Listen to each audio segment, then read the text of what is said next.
Welcome to my next comic book haul.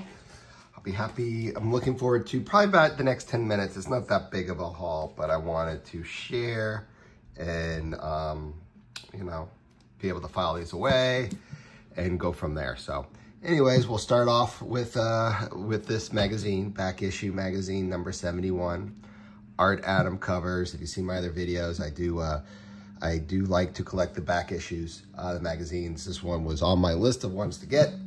And how did I get this one? This one, so at my comic book weekend job, they got in a bunch of back issues, and I was looking for this one actually because I needed this one.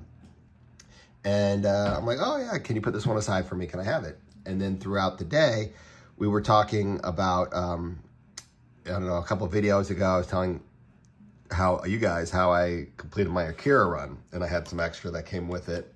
And when I was talking to them, they're like, we just need Akira 21 to complete the set.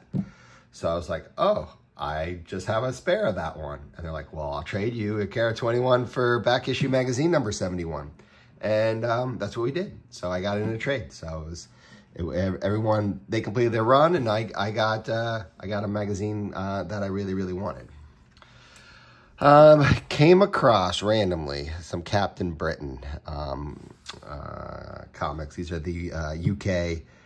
It's the first appearance of Betsy Braddock, and not this one obviously, because that one's worth a lot. But I was in the store, and I'm going through the magazine sections, and all of a sudden I see a bunch of Captain Britons. And they're going, you know, I think this one was like $12. Most of them were like $10 to $15, you know, that price range. And I'm going and I'm looking and I'm thinking, would it be awesome if they had number 8? Is this what I'm going to find, the Betsy Braddock? And I'm looking. Of course they didn't have it. They didn't have any of the Betsy Braddocks. They didn't have, you know, number 1. But they did happen to have this one. This is the only other one that I kind of wanted. It's the first meeting between Captain America and Captain Britain. So this is their first meeting. It's a cool cover. I figured for 12 bucks, so why not? And I got this one on eBay. I've talked about the Pro Action magazines. It's got the comic inside it. You know, the 90s person in me and trading cards and stuff all inside it. Do you want to see what it looks like? Yeah, why not? Why not? It's gonna be I don't have a lot to show anyway, so this is a little bit more extra to show. But let's see. Yeah, here it is. So, you know, it's got the comic book on the inside there. I think it even has some like trading cards somewhere in here. Yeah, it's got some trading cards there. It's kind of cool. I don't know. I like these magazines. If I see them, I think I got it shipped to me on eBay for like 10 bucks, maybe $1 or $2 more, but it was relatively affordable. So when I see it like that, in halfway decent condition like this one is, it makes it worthwhile. So these were the magazine size that I have gotten to add to the collection. Now we'll talk about the ones I'm keeping for the collection and what's going on. Finally came across a Grendel number 1 from Comico, the first female Grendel. I mean, it's probably a $10 comic. That is what I paid for it. I've been looking for it for over a year. I've never seen it in the wild. I didn't want to pay, you know, I wanted to find it for like $3 or $4, but sometimes when it's on your mind and you see something you just want to get, you just got to get it. So that's what I got. Plus the guy gave me I found some other good deals. So hopefully when things are said and done, this won't cost me anything because of the keeping and flipping books to make it work out.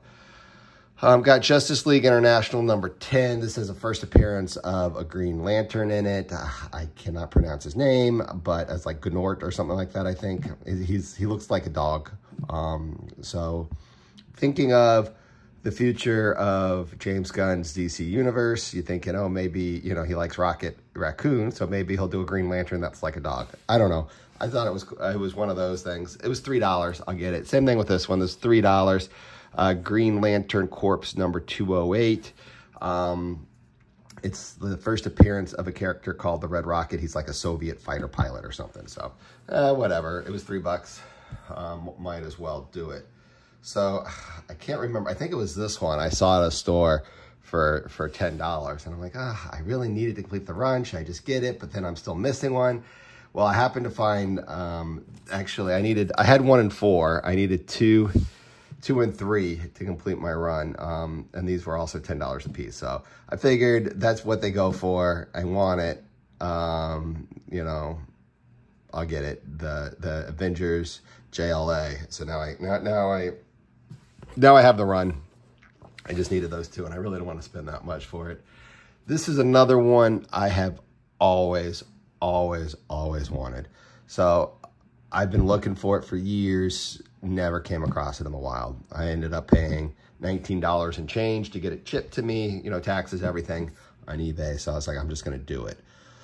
So the Superman Adventure 66, last issue in the run. I think I saw it at a store for like $25, and it was a direct edition. This is a newsstand. This one is definitely high grade. I figured, why not? I might as well just do it.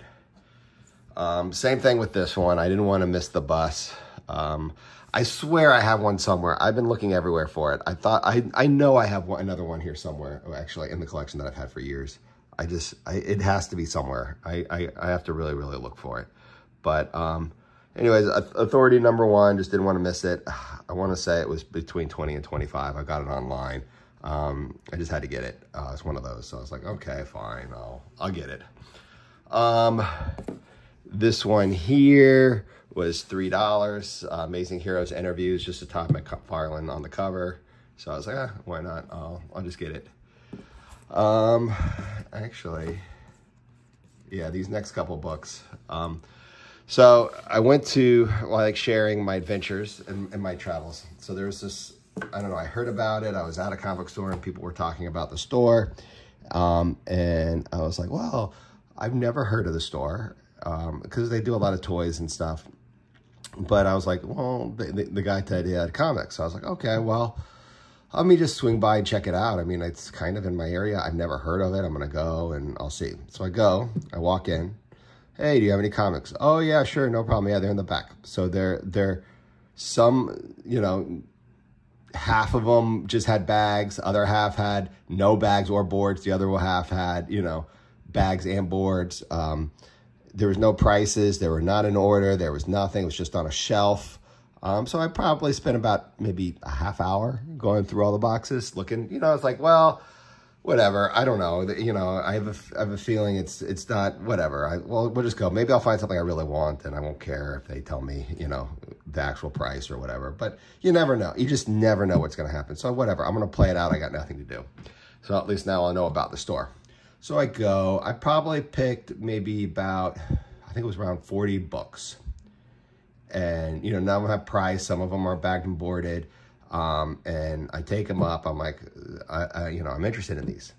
The guy then takes them, gets on his phone, sits down, and I literally wait another half hour, 45 minutes. I don't know. It was kind of annoying just to sit there and wait while he looks up every single one.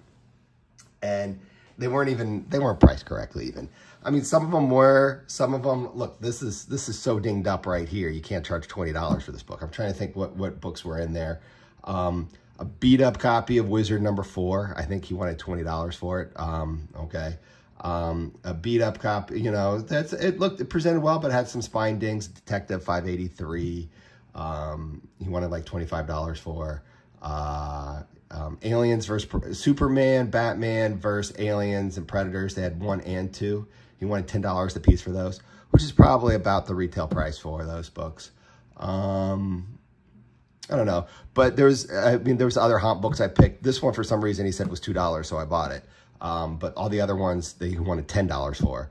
So I'm like, no, I don't want $10, but I'll spend $2 for it. So anyways, so that was that guy. So these here, this was in the $2 pile, so I bought that. Daredevil annual #4. I forget why I wanted this one. It was something for something. I don't know. It was on a list or something for stupid reasons, but I didn't have it. $2. I'll get it since I was on the Authority kick. This is the last issue in the run. It's not really worth anything, but for $2, I'll get the last issue. And I think might be the first gay marriage in comic books ever, you know, might predate some of the Marvel ones, but I don't know. They had some Barbies that I just like the covers, you know, the swimsuit Barbies. I don't know. They were $2 a piece. I was like, why not? And there might be a couple more in the double pile, but those were the keepers that I got here. So now we're back to the store. John Wick #1, the second print. I see it for cover. Why not? It was $4. Yeah, I don't even know why I'm showing this one. It's a new book, whatever. FOMO, I guess, whatever. It was cover. I got it. And I actually had Lobos back 2, 3, and 4. I just needed #1. And that was $3, so I got that. So those are the ones I'm keeping for the collection. Now we got one more little pile here. These are, you know, trade bait, doubles, you know, just stuff to try to pay for the ones I bought, you know, showed you before. Deadpool 69 had a $5 sticker on it. That was at the same store that the guy spent 45 minutes. I had to sit there 45 minutes while he priced all the books. But whatever, it was $5. I figured that was okay. The Crew #1, that was also at that same store. It was $2. So basically I bought the $2 ones and I bought one $5 one after waiting for, you know, 45 minutes for them to price books for me. I also got more John Wick at cover price. I got another John Wick #1 second print. They had #2 and they also had #3. So hey, why not? Now we're to like some dollar books. Youngblood #2. I see it for $1. Sometimes I'm like, I just can't help myself, you know, first profit, even though I have millions of those. Just some hardwares. I was just trying to get some books. I wish they had higher books numbers, but just 25 and 26. Some hardware for $1 a piece. Wolverine 100 for $1. Okay, that's a cool book. First Stepford Cuckoos for $1. Okay. I'll get the stuff, you know, new X-Men #118. Let's see here. We're on the home stretch. These were a good buy at $5 a piece. They got Labyrinth #2 and #1 for $5 a piece. I'll get that. Tales of the TMNT #58. I was hoping it was towards the end of this particular run. It's not even close. #70 is the one I need to look for now. Keep that in mind for $1, but it was $1, so I'm like, I'll just throw it in. X-Men 24, just, you know, the classic Rogue Gambit cover. That was $1. X-Men #11, classic Jim Lee book for $1. You see that for $1, you get it. And this one, I was happy at first, but then I realized why it was in there. It's spine dinged, but you know, it's still an Adam Hughes Tomb Raider cover, whatever. It's for $1, you know, even that condition. Okay, well, anyway, so that's what I've been up to, guys. I'll be on the lookout. I gotta start hunting and put together another video. And thanks for watching. Bye.